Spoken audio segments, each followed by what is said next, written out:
warahmatullahi wabarakatuh. Hai teman-teman semuanya. Kenalin, nama aku Santi. Aku dari pendidikan bahasa Inggris, masuk semester 1, yang hari ini mau ajak kalian jalan-jalan. Oke teman-teman, jadi hari ini aku bakal ngajak kalian semua untuk jalan-jalan. Tapi kita ini bukan cuma sekedar jalan-jalan aja. Kita bakal menelusuri jejak sejarah dan juga spiritualitas di salah satu sudut tersembunyi yang ada di Provinsi Banten. Sebelum kita berangkat, aku mau sedikit spill tentang Kota Tangerang. Teman-teman tahu nggak sih kalau sebenarnya Kota Tangerang ini dikenal sebagai, atau julukannya itu adalah Kota Seribu Industri. Dan ternyata ini juga punya sisi lain yang menurutku sangat-sangat wah banget. Karena secara geografis, Tangerang itu adalah pintu gerbang internasional Indonesia karena adanya Bandara Soekarno-Hatta. Tapi teman-teman, di balik modernitasnya itu, Tangerang ini menyimpan kekayaan budaya dan juga sejarah yang menurutku itu sangat-sangat luar biasa, mulai dari pemukiman hingga destinasi religi yang sangat-sangat unik banget. Nah, makanya hari ini aku mau ngajak kalian semua untuk ke sebuah tempat yang disebut-sebut sebagai labirin menuju Tuhan. Agak serem, tapi penasaran gak sih tempatnya kayak gimana? Nah, makanya yuk ikut aku ke Masjid Nurul Yakin, atau yang lebih populer dikenal sebagai Masjid Pintu Seribu. Let's go!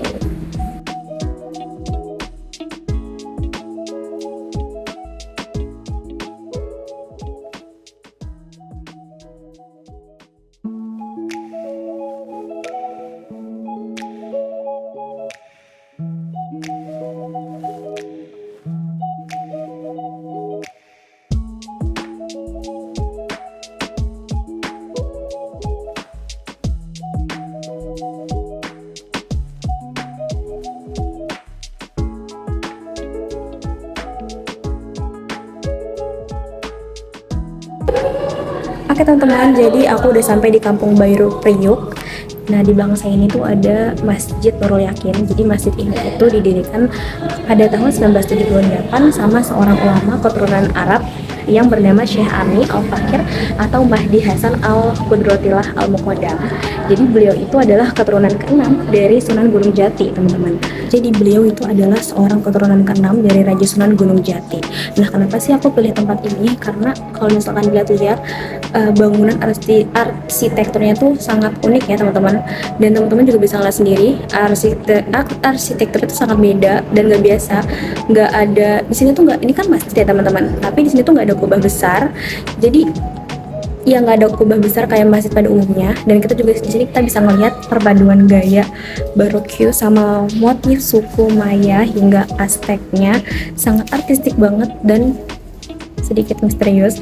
Dan konon Syekh ini juga tuh ngebangun ini tanpa gambar arsitek resmi dan tanpa dana bantuan luar. Jadi masjid ini tuh dibangun ya udah karena hasil swadaya aja dan ikhtiar beliau untuk syiar Islam. Masya Allah banget. Nah teman-teman, sekarang kita udah ada di bagian yang paling ikonik di sini, yaitu lorong sempit. Dan ini tuh lorongnya banyak banget ya, bahkan jadi kayak labirin gitu loh.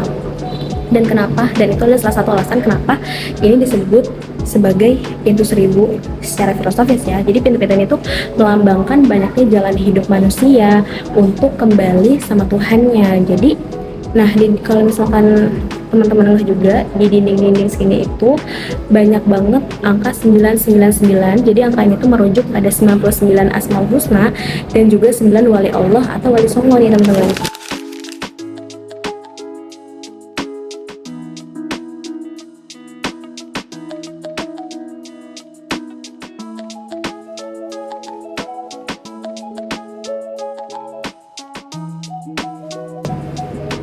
Oke teman-teman, jadi sini sebenarnya ada satu tempat lagi yang bikin tempat itu jadi potensi wisata religi yang ramai banget. Jadi di situ ada yang namanya tasbih raksasa dan letaknya lagi di bawah ruang tanah tempat Syekh dulu berzikir. Nah, setiap butir tasbihnya itu berukuran besar sekepalan tangan orang dewasa.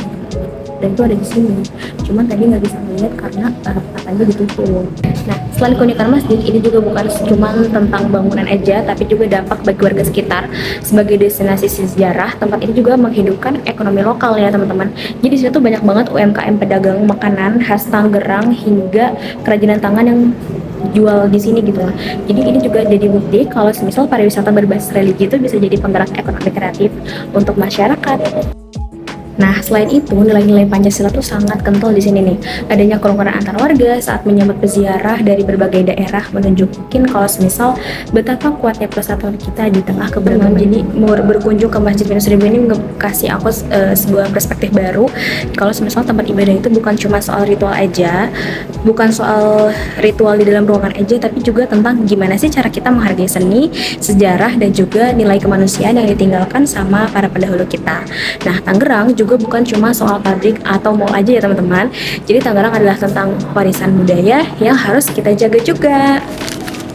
Nah, aku harap destinasi seperti ini tuh bisa dapat banyak perhatian lebih agar potensi pariwisata itu terus berkembang dan juga membawa berkah bagi ekonomi masyarakat setempat. Kalian punya pengalaman unik saat berkunjung ke Tangerang atau ada rekomendasi tempat bersejarah lainnya?